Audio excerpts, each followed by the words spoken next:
back to my channel. Today we're going to be cash stuffing my cashless cash envelopes, sinking funds, and savings. So let's just jump right on into it. If you are new to my channel, welcome. If you are not new, welcome back. So like I said, we're going to be stuffing my first paycheck of December, y'all, and this is the last month in my book as well too. I'm so proud of myself for going through the whole book. I know I've said this several times, but normally I don't go through the whole thing, so I am actually super proud of myself. So I'm actually going to take this out, and we're first going to go through and do my cashless cash envelopes. So if you're new to my channel, you don't know how I do my stuffings here. I actually, whenever I get paid, I transfer my cashless or the money budgeted for my envelopes from my main account to my Capital One 360 checking accounts, and then I use my Capital One Quicksilver card for all of my purchases. And then at the end of the week, which is normally on a Thursday, I will reconcile my budget and then transfer that money to that card. I've been doing a lot better as of recently, but it requires a lot of discipline.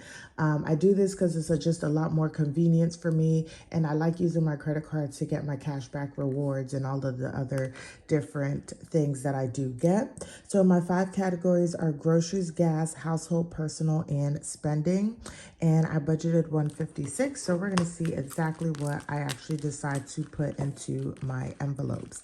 If you haven't already, I did put out my budget closeout for week 4 of November. So you guys will see how I rolled over this money from last month. So we have $19 in groceries. And I'm going to just use a whole bunch of different colors. But I have $19 in groceries, and I am budgeting $90. And that is actually what I am going to put in there.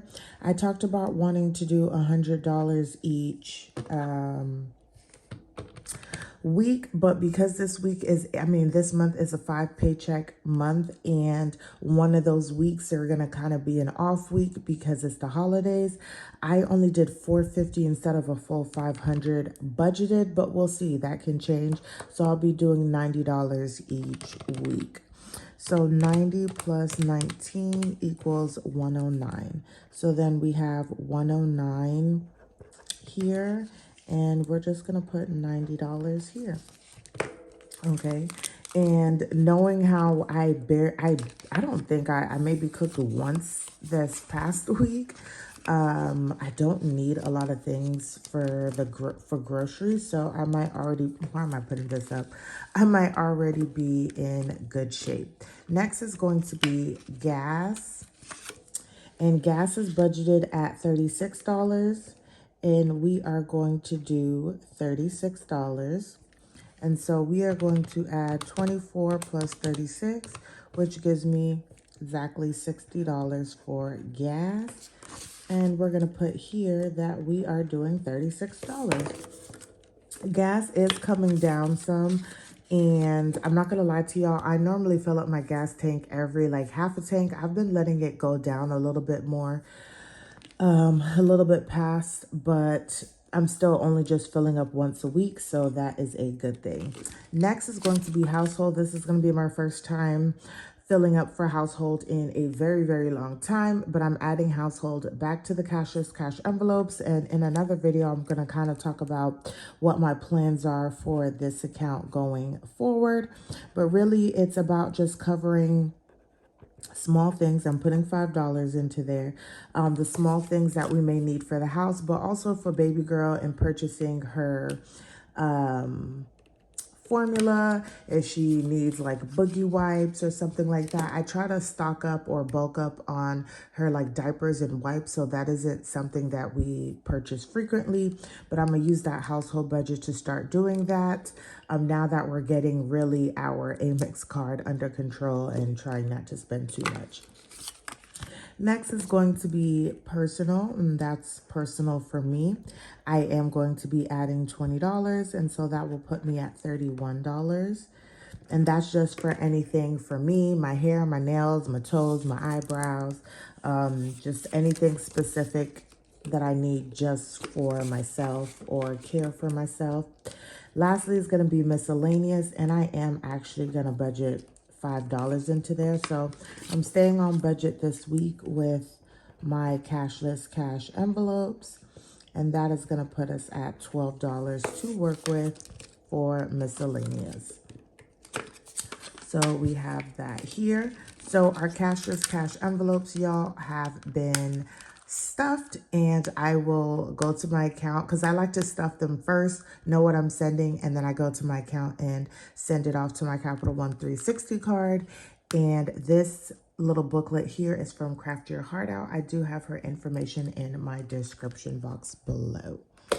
Next is going to be my sinking funds. So these are going to be my personal sinking funds. I do have two budgets, but I no longer will be doing my household budget here on my channel. The goal is to work on my personal budget, pay down my debt, and then once my debt has been paid off, everything else will then, especially like my cash envelopes and stuff, will actually move over to the household budget. More money will be going into there because then I really won't have any bills to pay on my end except for my Acorns and my AT&T bill. And so then you guys will then just only be seeing a household budget. But yeah, that's just kind of where I am. But you guys will see me put money in there, and you guys will still be able to see my household sinking funds because I use that. Like, that's kind of important.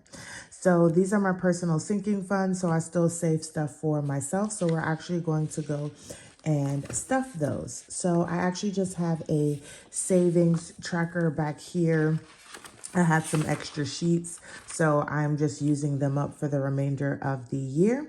So the first thing we have budgeted for is car insurance, and I budgeted $5 for car insurance. However, I'm actually going to put $6. So we're going to add $6 here, and we're going to do 38.16 plus 6 equals 44.16. And this, I already have my money saved for January's car insurance. So this money that I'm saving up now is going to be for the bill that is due in July, because I pay them every 6 months and I save a good little penny doing it that way. So we have 44.16 in the account. So we're going to do 6 here. Next is going to be car maintenance, and car maintenance is, I think, all the way in the back, and that's for any kind of maintenance on my car. My husband does work on my car, but there are some things that I still have to pay for because of the brands that we may use. We don't get like a super full discount on it. So for car maintenance, I budgeted $5. However, I'm only going to do 4. Oh, why am I putting a 4 there? So we're going to do plus $4. So that should bring us to $30.11. I do have a newer vehicle, so a lot of my like car, what's the word, like maintenance is already covered. So I'm not in a rush for this, but I do want to make sure that I start building this up and I have the money, because there are things that are not covered. Like, for instance, when I got 2 flat tires and had to pay $600 to get those fixed. So I want to be able to make sure that that is covered next time. Well, we don't want that to be a next time, but if that was supposed to happen again. So we put $4 towards car maintenance. Next, I budgeted for husband, and so that was back up here. I budgeted $5 for husband. However, I am going to do, I'm going to put $2 towards husband.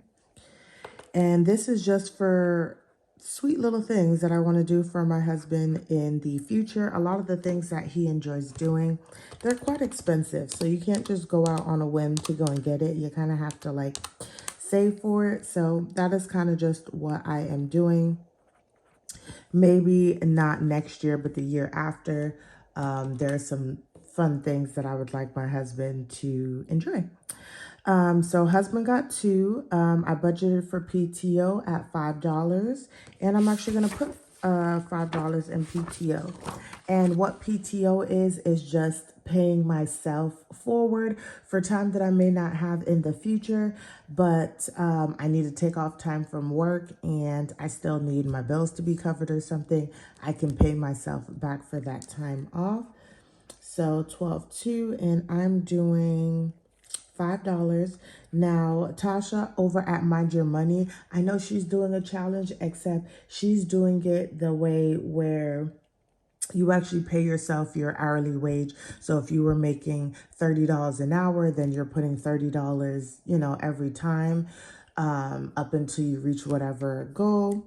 And I also think that that's a good idea as well. So 109 plus 5 equals 114.40. So that's how much I now have in PTO. I did think that I was going to have to use it earlier on in November, but I ended up not having to. And I'm glad because I really want to be able to get to a week's worth of PTO, which would be like around $800. So we're still a ways away. Now we had budgeted $20 for sinking funds. And so I still have $3 left, and that $3 is going to go towards miscellaneous. And this is for all things planner related. Oh, I already know how much this will be. 2407. That was easy math. Anything planner related, any miscellaneous stuff that like I just need to do or something like that, it's going to come out of here. So I added $3 for miscellaneous, and that gave us $20. So that is everything for my sinking funds, you guys. And just so you guys know, all of my sinking funds except for my save account and of course invest are in my SoFi savings account. They have vaults there. I get currently 3.25% interest on all of those accounts. So each vault gets its own 3.25, I think it is. It's got to be. And then the actual savings account also gets that as well too. So, and then I do have a checking account with them, and that is at 2.5% for anything in the checking account. And then my save is in my Capital One 360 savings account. So just a little wrap up there. Now we do have some money to go towards some savings challenges. However, I'm only doing one savings I'm only filling one savings challenge, and that's going to be my 50 envelope challenge for our emergency fund. And so we are going to be doing $20. So I'm going to be, orange seems to be a good theme on here. I'm going to color in the $20 envelope here. And by the end of this month, this should be fully funded and it will go towards our household emergency fund. And y'all see, I've been saving. So we're going to do 12.2 and plus $20. And then we are going to add 1071.81 plus 20 equals 1091.81. And that's where we are with my savings challenges. So we are going to put $20 here. We'll see what actually happens with my zero out once I close out all of the other bills and everything like that. But y'all, that concludes my stuffing for week 1, paycheck number 1 of December. Like, we're talking about December, y'all, and baby girl's birthday is like a month away. And I need to get that together. We're not doing her a birthday party or anything like that, but I'll talk about what we're going to be doing. But I did touch on it in my December monthly budget. But thanks for watching, you guys. I hope you guys enjoyed this video. Don't forget to like, comment, and subscribe, and I'll see you guys in the next one.